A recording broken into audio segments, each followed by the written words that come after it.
Okay, Maya, so I just put on this disease detecting liquid all over your teeth, and I want you to take a look and see that there's shades of pink and then there's also shades of some purple. The pink indicates that there is germs on your teeth, but they haven't been there for that long. You can also call them sugar bugs, so they've only been there for a little bit. The purple ones are ones that have been there a little bit longer, and that means that you've been missing some of those areas while brushing.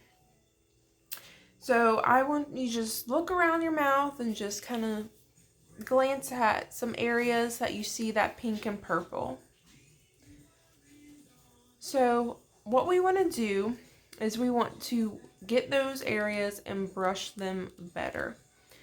Biofilm is a fancy word for the sugar bugs that are on your teeth. And with your asthma, you kind of have a drier mouth than most people do. So that can make those sugar bugs go crazy in your mouth and just have a perfect area to just take a place of residency, or that's their home, and they can start to break down the surfaces of your teeth.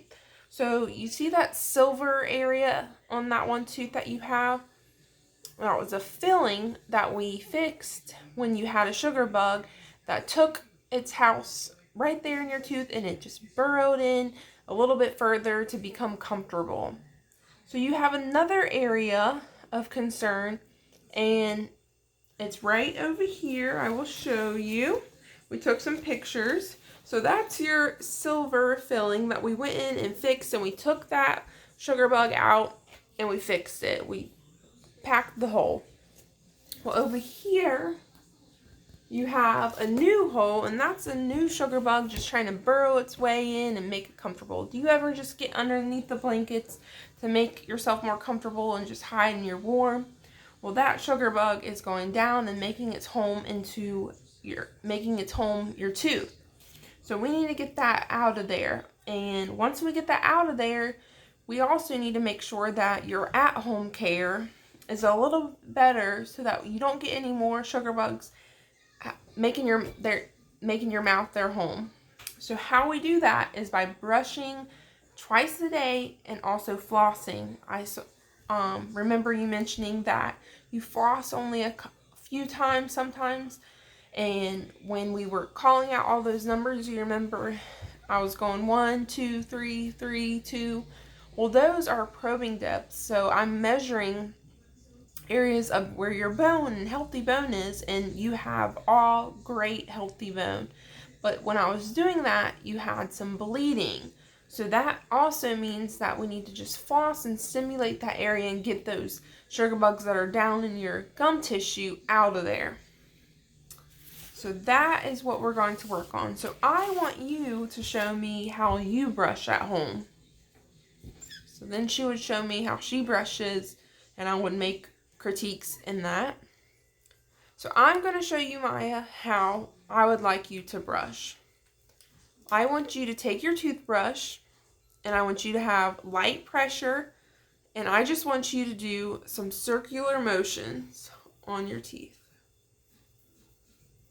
Just go right on your teeth, just nice, steady, right there, just circular motions. Just go all over. You can flip the handle if you need to. And same on this side, circular motions.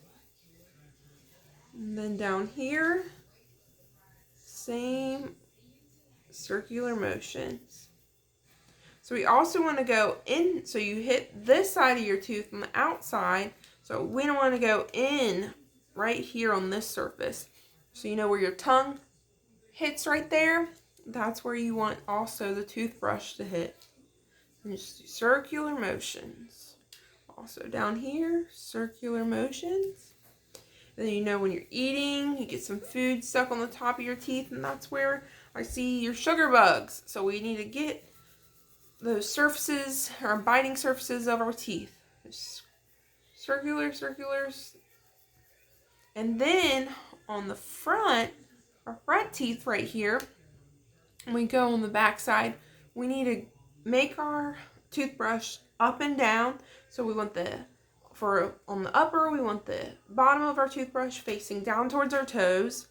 We want to go up and down, or you down.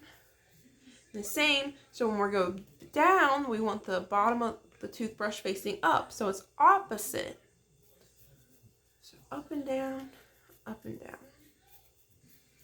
So now I want you to show me, like a big girl, that you can brush your teeth with the methods that I just showed you. So then Maya would then take the toothbrush and show me toothbrushing method. So once she has that down, I would then go into flossing so I don't give her too much at once. So Maya, you stated that you floss occasionally, which is great. That is great for a 9-year-old to floss occasionally. So you might have to still get your mom to help you with that, but that's perfect. So now I want to show you, so you can teach your mom this maybe, that when we take our floss, we want to go around our tooth and create a C. You know, the letter C. So we're going to go down onto our tooth. And then see, we created a C shape, and we're going up and down, up and down, up and down.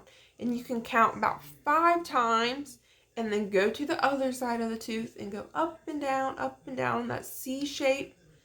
And that's when we're getting all those sugar bugs and germs out from in your gums and between your teeth, out of there.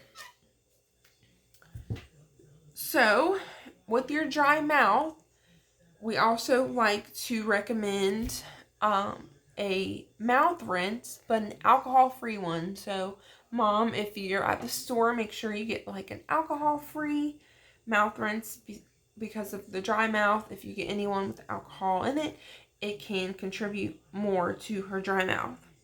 I also see that she has some white on her tongue, so we call that coated tongue. And if you could get a tongue scraper while you're also there. So the tongue scraper is just like a little rake, but it's for your tongue. So after you're done brushing and flossing, go ahead and take that tongue scraper, scrape off all that white on your tongue. That's also germs that are adhering to your tongue from the dry mouth. And they like to hang out there on your tongue as well. So scrape those off, and then you can do the mouth rinse after. If you don't choose to do a mouth rinse, just kind of rinse with some water right after to get that all out of your mouth. Alrighty. So do you guys have any questions? And they would ask questions at that point. And that's about it for a pedo OHI.